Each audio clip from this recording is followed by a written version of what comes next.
নিজের স্ত্রীর সাথে সর্বোচ্চ সুন্দর ব্যবহার করতে হবে ভাইরা। আল্লাহ বলেছেন ওয়াশিরুহুন্না বিল মারুফ, তাদের সাথে সুন্দর আচরণ করো। আমাদের অনেক ভাইরা আছেন বাহিরে অনেক ভালো, কাস্টমারের সাথে ভালো, ক্লায়েন্টের সাথে ভালো, পরিচিত অপরিচিত মানুষের সাথে ভালো, কিন্তু নিজের স্ত্রীর সাথে যা তা আচরণ, বদরাগ আছে না নাই? বেচারের উপরে যত রকমের টর্চার, অবিচার, গালমন্দ, বাজে কথা, ঘরে ঘরে। অনেক লোক আছে বাহিরে অনেক সভ্য ভদ্র, ওনাকে মানুষ অনেক ভালো জানে, কিন্তু ওনার বউ জানে ওনার চরিত্রের হাল কি, ঠিক কিনা? এই জন্য নবী করিম সাল্লাল্লাহু আলাইহি ওয়াসাল্লাম বলেছেন যে খায়রুকুম খায়রুকুম লি আহলি ওয়া আনা খায়রুকুম লি আহলি। তিনি বলেছেন তোমাদের মধ্যে সবচেয়ে ভালো মানুষ কে? এই মাহফিলের মধ্যে সবচেয়ে ভালো মানুষ কে? যে তার পরিবারের কাছে। কোন কোন হাদিস তিনি স্ত্রীকে নির্দিষ্ট করে বলে দিয়েছেন যে তার স্ত্রীর কাছে ভালো। অর্থাৎ স্ত্রী যদি বলে দিল থেকে যে আমার সাহেব, আমার স্বামী ওনার মতো মানুষ হয় না, উনি আসলে একজন অমায়িক ভালো মানুষ, এই সার্টিফিকেট যদি বউয়ের কাছ থেকে নিতে পারেন তো আল্লাহর কাছেও আপনি ভালো।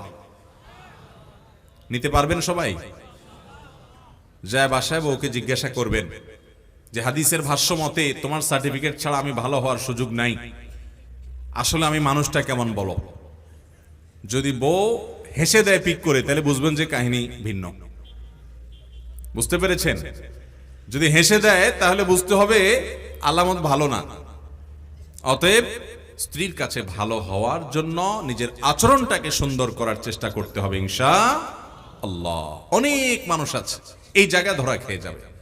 নবী করিম সাল্লাল্লাহু আলাইহি ওয়াসাল্লাম বলেছেন কিন্তু ওয়া আনা খায়রুকুম লি আহলি, তোমাদের মধ্যে স্ত্রীর কাছে সবচেয়ে ভালো অমায়িক মানুষ তোমরা যে যতজন আছো, নবীজি বলেছেন আমি তোমাদের মধ্যে স্ত্রীর কাছে, পরিবারের কাছে সবচেয়ে ভালো। অতএব এই গুণটা অর্জন করার চেষ্টা করবেন তো ইনশাআল্লাহ। আজ থেকে বউয়ের সাথে কোনো খারাপ আচরণ করা যাবে, রাগারাগি করে বাজে কথা বলা যাবে ভাইরা আমার। এই জিনিসটা আমরা অনেকে আমাদের অধিকার মনে করি যে আমার বিবাহিত স্ত্রী, অতএব তার সাথে রাগ না করলে আর কার সাথে করব। দুনিয়ার সবচেয়ে বেশি দুরাচরণ তার সাথে করা হয়, অথচ বেশি আচরণ মা বাবার পর সবচেয়ে ভালো আচরণ পাওয়ার হকদার হলো আপনার স্ত্রী, ঠিক না বে ঠিক?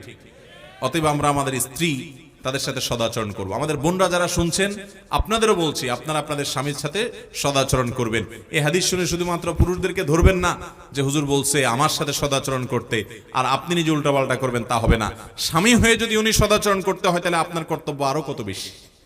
আল্লাহ তাআলা আমাদের সবাইকে এই উন্নত আখলাক এবং চরিত্র এটা অর্জন করার তৌফিক দান করুন। চেষ্টা করব তো ইনশাআল্লাহ।